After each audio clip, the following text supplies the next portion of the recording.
नमस्कार, मैं हूं गुलजार अहमद। इस वक्त हम मौजूद हैं कस्बा भोगांव में। हमारे साथ मौजूद हैं उन्नाव सांसद सच्चिदानंद हरिसाक्षी महाराज जी। आइए सीधे उनसे बात करते हैं और कुछ सवालों से उनसे जवाब लेते हैं। महाराज जी, हमारे चैनल पर आपका बहुत बहुत स्वागत है। बहुत बहुत धन्यवाद।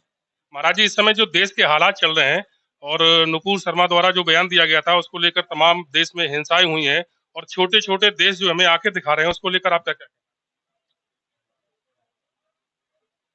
मैं आपके प्रश्न से आंशिक रूप से सहमत हूं। जब से देश आजाद हुआ तब से पहली बार देश विकास की पटरी पर चलने नहीं लगा है, दौड़ने लगा है।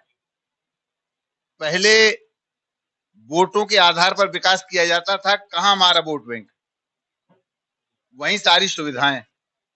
पहली बार भारत का भाग विधाता ऐसा यशस्वी प्रधानमंत्री देश में आया जिसने सबका साथ, सबका विकास, सबका विश्वास, सबका प्रयास, इस महामंत्र के साथ में अगर शौचालय दिए तो हिंदू को दिए तो मुसलमान को भी दिए, सिलेंडर दिया तो हिंदू को दिया तो मुसलमान को भी दिया, सौभाग्य योजना में कनेक्शन दिया तो हिंदू को दिया तो मुसलमान को भी दिया, अगर आयुष्मान कार्ड बनाए तो हिंदू को बनाए, मुसलमान को भी बनाए। तो भारतीय जनता पार्टी और मोदी के साथ हिंदू तो जुड़ा हुआ था, पर बड़ी संख्या में मुसलमान भी मोदी का मुरीद हो गया, भक्त हो गया, मोदी मोदी चिल्लाने लगा।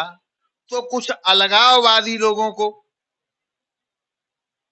और कुछ राजनीतिक लोगों को जो सरकार बनाने के सपने सजो रहे थे, उनके नीचे जब कुछ नहीं रहा तो देश का माहौल खराब करने के लिए योजनाबद्ध तरीके से, मैं आपसे सहमत नहीं हूं। नूपुर का बयान, नूपुर के बयान ने कुछ नहीं किया।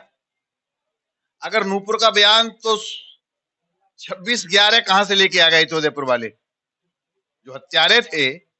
26/11 तो 10 साल पहले से उन्होंने स्कूटर का ब्लैक में नंबर लिया, पैसे दे के लिया। 26/11 मुंबई की घटना, हमारे कानपुर से खंजर तराशा गया योजना, और 10 साल से पहला मुलाकात उनका वो दर्जी था जिसकी उन्होंने हत्या की। तो चाहे उदयपुर की घटना हो, चाहे अमरावती महाराष्ट्र की घटना हो, वो तो उनका जिगरी यार अमरावती वाला, और वो तो हत्या के बाद उनकी अंत्येष्टि में भी जाके उसने भाग लिया।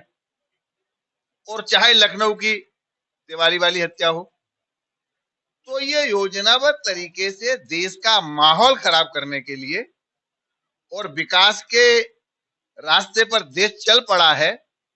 सब जगह मोदी मोदी हो रहा है, वहां से मन हटा करके इधर आकर्षित करने के लिए कुछ षड्यंत्रकारी, कुछ संस्थाएं, पीएफआई जैसे, इनका एक बहुत बड़ा षड्यंत्र है। उसमें राजनीतिक लोग उसमें जो समर्थन कर रहे हैं इनका, वो भी सहयोगी हैं।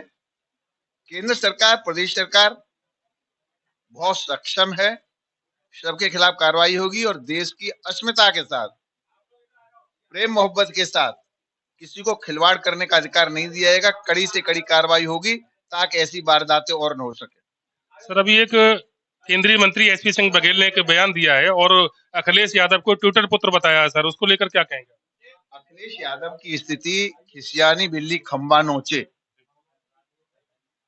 बेचारे सपने सजो रहे थे, सरकार बनाएंगे, मुख्यमंत्री बनेंगे, लेकिन धड़ाम से नीचे गिर गए। और बुरी हालत तो उनकी तब हो गई जब आजमगढ़ हार गए, रामपुर भी हार गए। मुझे लगता है 2024 में 80 की 80 लोकसभा सीट भारतीय जनता पार्टी जीतेगी, क्योंकि जब हमने रामपुर जीत लिया, आजमगढ़ जीत लिया, जीतने के लिए कोई रह नहीं गया। और जहां बैठे हैं मैनपुरी बीजेपी खाते में जाने वाली। सर, एक सवाल और, सांसद धर्मेंद्र यादव जो है मैनपुरी से भी चुनाव लड़े थे, उसके बाद बदायूं से जाके चुनाव लड़े, उसके बाद आजमगढ़ से जाके चुनाव लड़े। तो क्या आजमगढ़ में, बदायूं में, वहां से इनको नेता नहीं मिला चुनाव लड़ाने के लिए? नहीं, एक तो मैं पहले भी कहता रहा हूं सैफई वालों को, पहले सैफई, इनका बस चले तो सैफई के भैंसा भैंसियां भी एमएलए एमपी बन सकते हैं, और इन्हें कोई यादव और दूसरी जाति के लोग इनको पसंद नहीं है। वही समाजवादी पार्टी के पतन का कारण है, उसी के कारण ये स्थिति बनी है। तो अब उन्होंने यहाँ से भी लड़के देख लिया, वहां से भी लड़के देख लिया, पूर्वांचल में आजमगढ़ से भी लड़के देख लिया, अब कहाँ लड़ने के लिए जाएंगे। इसलिए मैंने कहा आने वाले लोकसभा के आम चुनाव में 2024 में भारतीय जनता पार्टी 80 की 80 सीटों पर विजय हासिल करेगी। सर एक सवाल और, अग्निपथ सरकार की अग्निपथ योजना को लेकर आपका क्या कहना है? बहुत अच्छी योजना है, जितनी प्रशंसा की जाए कम है। युवाओं में बड़ा जोश है। युवा ये कहने लगे कि सेना की वर्दी 4 साल क्या 1 दिन के लिए भी पर्याप्त है, सैनिक तो कहलाएंगे। तो इतनी बड़ी राष्ट्रीयता लोगों में, ऐसी भावना निकल के आई है। लेकिन कुछ लोग, वही जो लोग किसान आंदोलन चला रहे थे, उसी प्रकृति के लोग अलगाववादियों की प्रेरणा से प्रेरित होकर के इसका विरोध कर रहे हैं। मैं उनकी निंदा करता हूं।